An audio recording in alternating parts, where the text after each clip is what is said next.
Olá, dando continuidade ao quadro Entrevistas, o nosso entrevistado hoje é o professor Jamil Skander. Bem-vindo, professor. Muito obrigado, eu que agradeço. Professor da Universidade Federal de São Paulo, recentemente trabalhando em Pádua, na Itália. Sim, há 10 dias que eu retornei da Itália. Eu fiquei lá por um semestre letivo como professor pesquisador convidado da universidade. E o nosso tema de hoje é o Islã e a filosofia. Então, professor, o senhor poderia falar um pouquinho sobre o Islã? O que é o Islã? Olha, de uma maneira bastante resumida, nós podemos dizer que o Islã é a última religião monoteísta que surgiu, né, na Arábia Saudita, onde hoje é a Arábia Saudita. Naquela época toda a região chamava-se Península Arábica. É uma religião monoteísta, cujo fundador é o profeta Muhammad. Esta religião veio para dar continuidade ao que os outros profetas enviados por Deus aqui na Terra divulgaram e para promover a paz entre todas as pessoas no mundo. É interessante observar que o Islã, ou se quiser a doutrina islâmica, ela não é uma religião que veio para negar, por exemplo, o judaísmo e o cristianismo. Muito pelo contrário, é para dar continuidade a estas duas doutrinas. Muito bem. O senhor viveu um tempo aí na Itália, no Brasil, são países que a maioria são cristãos. Como é essa relação hoje entre cristãos e muçulmanos? Só acrescentando uma coisa, Caio, eu também estudei 2 anos na Espanha. Então nós temos Espanha, Itália e Brasil, países eminentemente católicos. Não dá para se queixar de absolutamente nada. A integração de uma pessoa religiosa, seja ela de qualquer religião dessas religiões, das 3 grandes religiões monoteístas, digamos, quando esta pessoa segue o fundamento de sua religião, aquilo que a religião realmente prega, ela não vai ter problemas. Porque não há uma religião que não pregue a paz e o entendimento entre as pessoas. E nós, muçulmanos, quando nos referimos, por exemplo, a alguém que é cristão ou judeu, né, o Alcorão se refere a essas pessoas como pessoas do livro, né, ou Ahl al-Kitab. Tradução literal disso é gente do livro. O que é gente do livro? É gente que tem um livro sagrado e que, portanto, devem ser respeitados. Então, o Islã é isso. E falando um pouquinho sobre filosofia árabe, quando que começou esse gosto do senhor pela filosofia árabe? O senhor também lecionou na PUC um tempo, né? Eu fiquei 29 anos na PUC. E depois me aposentei de lá. E daí eu fui para a Universidade Federal de São Paulo, fiz concurso. Olha, o meu gosto pela filosofia medieval, e especificamente medieval árabe, foi quando eu fazia científico. Naquela época, o que hoje é 2º grau, naquela época se chamava científico. Então eu comecei, porque naquela época o científico tinha a disciplina de filosofia. Então nós tínhamos filosofia, sociologia, psicologia no 2º grau. Então aquilo me chamou muito a atenção. Então desde aquela época que eu lia por conta. Então quando eu entrei na faculdade de filosofia, na PUC, eu fiz a PUC do Paraná, aí eu me interessei mais. Aí depois eu fui fazer mestrado na área, daí eu fiz doutorado também na área, daí eu fiz pós-doutorado também na área. Filosofia medieval, sempre com ênfase na filosofia medieval árabe e islâmica.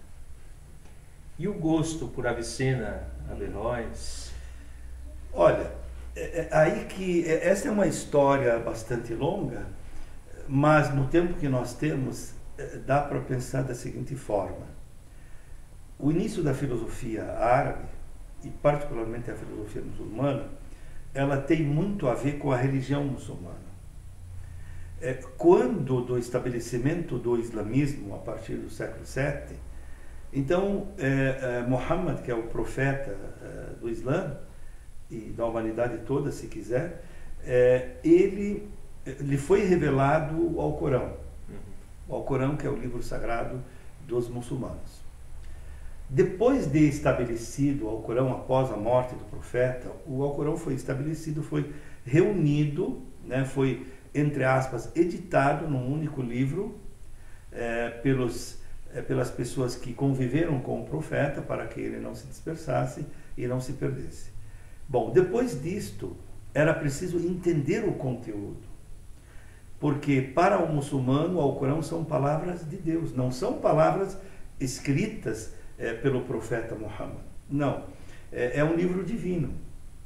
Então, era preciso entender.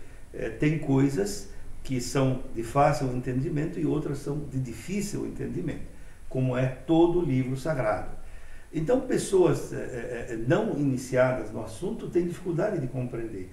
Então, os muçulmanos se preocuparam em entender o conteúdo do Alcorão. Caio, a questão de acolhimento do Alcorão e da aceitação do seu conteúdo foi uma coisa simples, mas eles não se contentaram apenas de aceitar pela fé. E aqui que tem um elemento importante da filosofia. Então foram, né, atrás de uma explicação pela razão.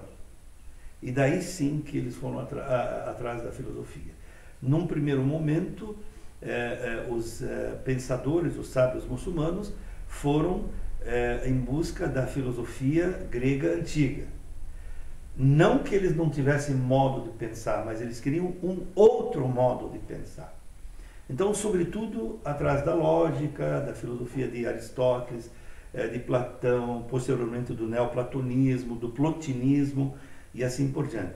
Então, nós podemos dizer que o vetor, o elemento que trouxe a filosofia árabe muçulmana em terras do Islã foi exatamente a postura religiosa.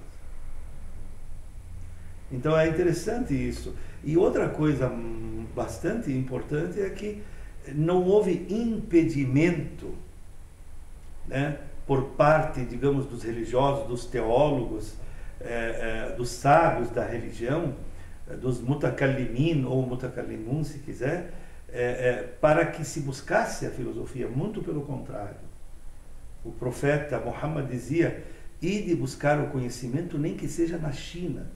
Quer dizer, você veja, a Península Arábica está num lugar e a China está no outro. Quer dizer, seja onde estiver o conhecimento, vá em busca dele. Isso favoreceu o crescimento, o desenvolvimento da filosofia em terras do Islã. Eu digo em terras do Islã porque junto com os muçulmanos havia cristãos e judeus também trabalhando.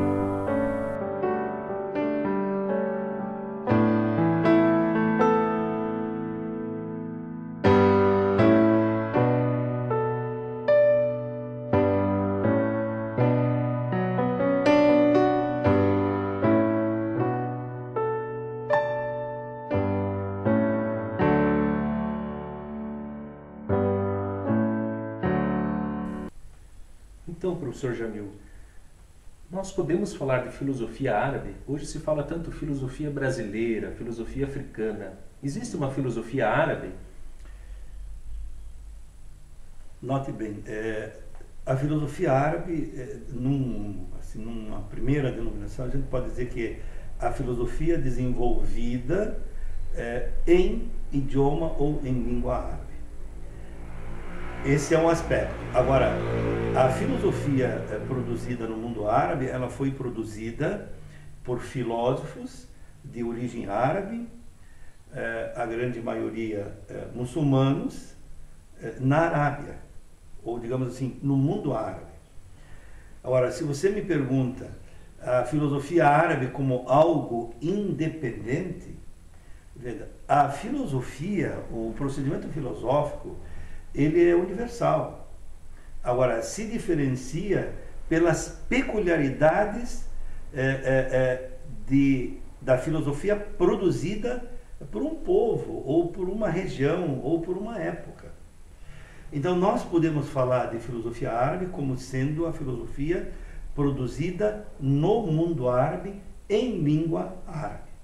Isso sem problema nenhum. No entanto, talvez a pergunta mais complexa, desculpe, seja essa. Podemos falar de filosofia islâmica? Porque falar de filosofia árabe é isso, não há nenhum problema. Agora, podemos falar de filosofia islâmica? Existe hoje uma controvérsia, mas eu vou te dar um exemplo de um grande filósofo que já é falecido, faleceu na década de 70, Henri Corbin. Ele te dá vários motivos para dizer que sim, é legítimo dizer filosofia islâmica, porque a filosofia foi produzida num contexto islâmico. Existe um livro também que foi recentemente traduzido aqui no Brasil, de Amos Bertolozzi, chamado História da Filosofia Islâmica. Veja, filosofia islâmica. E assim nós temos outros. Então, é legítimo sim chamar de filosofia islâmica, desde que entenda que esta filosofia foi produzida num contexto islâmico. Então, esta é a grande diferença entre a filosofia árabe e a filosofia islâmica. Eu acho que você, observando esses dois elementos, não há perigo de você cair numa incorreção. Então, já que o senhor fala um pouquinho sobre o Islã, se fala muito de pilares da fé no Islã. Quais seriam? O Islã tem 5 fundamentos, 5 pilares principais. O primeiro deles é a rigorosíssima unicidade de Deus. Se você não acredita que Deus é único, não se pode ser muçulmano. A segunda é a prática da oração 5 vezes ao dia. A prática da oração nada mais é do que você, individual ou em grupo, pode se voltar para o Criador e fazer a tua oração. Terceiro, observar o jejum no mês do Ramadã. São 30 dias de jejum, né, enquanto houver luz solar. Agora, só que cada um desses é uma enciclopédia, a explicação. Nós temos um outro, o quarto, que é a prática da esmola, da doação canônica, digamos assim. Todo muçulmano que tiver sobra após pagar todos os seus gastos, todas as suas necessidades, se sobrar algo, então ele deve doar deste algo para os pobres. E a última é peregrinação, ou Hajj, à cidade santa de Meca.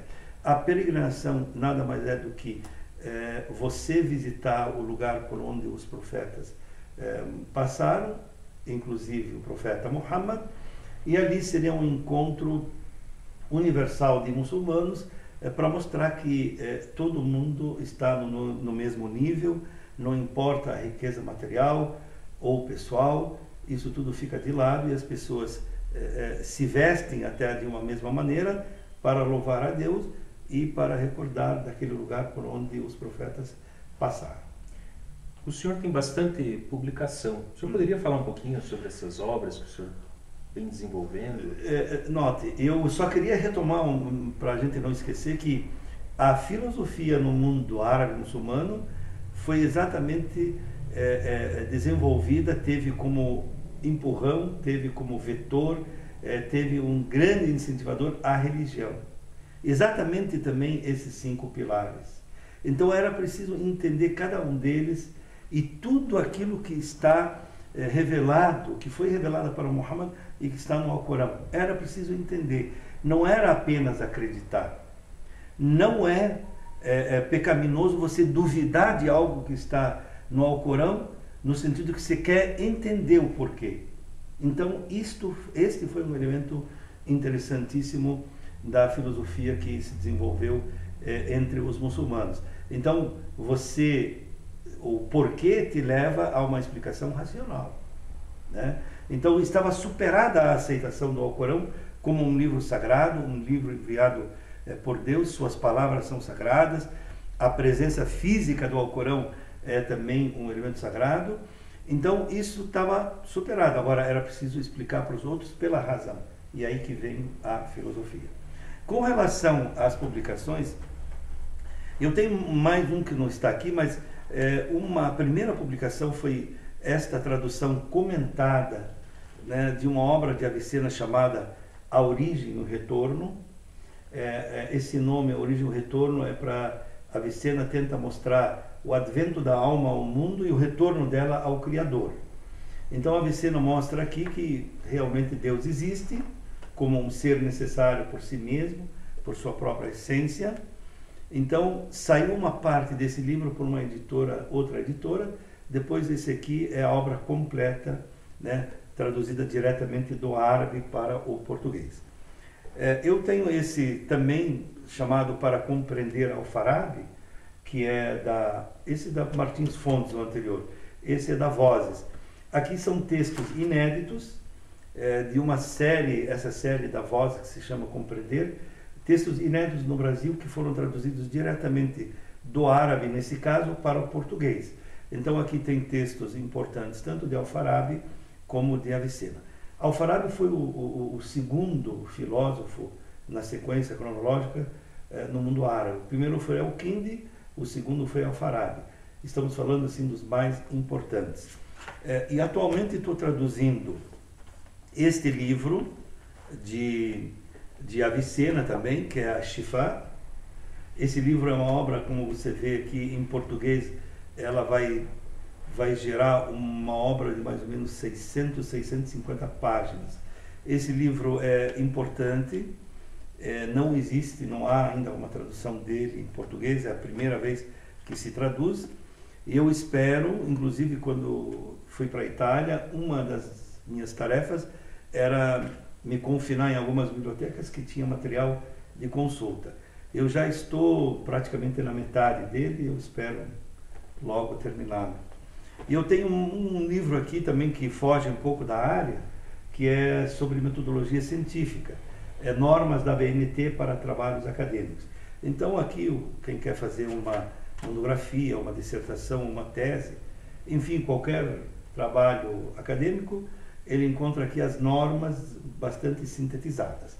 Fora vários artigos assim que eu tenho publicado sempre na área de filosofia medieval árabe, enfocando muito o filósofo Avicena ou Ibn Sina. Ele é considerado no mundo, tanto oriental como ocidental, como um dos filósofos mais importantes, não só para o mundo árabe muçulmano, porque ele nem era árabe, ele era persa, mas ele era muçulmano. Então, pelo benefício que ele trouxe, né, tanto à escolástica judaica, cristã como muçulmana.